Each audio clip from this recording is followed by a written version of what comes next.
I am the Tofu Golem. Please enjoy the video. You start by preparing the skin. Wash hands for 20-30 seconds with lukewarm water to remove residue without stripping oils. Once done, lightly exfoliate, use a sugar scrub or a 0.5% salicylic pad to remove flaky buildup because topical products penetrate better on fresh skin. Make sure to pat dry, not rub, and immediately apply an emollient. This step traps moisture and begins the repair process, so don't skip the occlusive layer.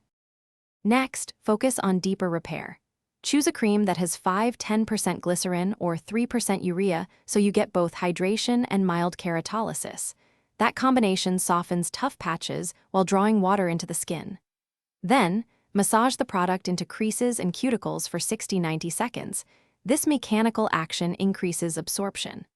After massaging, wear cotton gloves for 10-20 minutes or overnight because occlusion multiplies efficacy and accelerates barrier restoration. To finish, establish maintenance.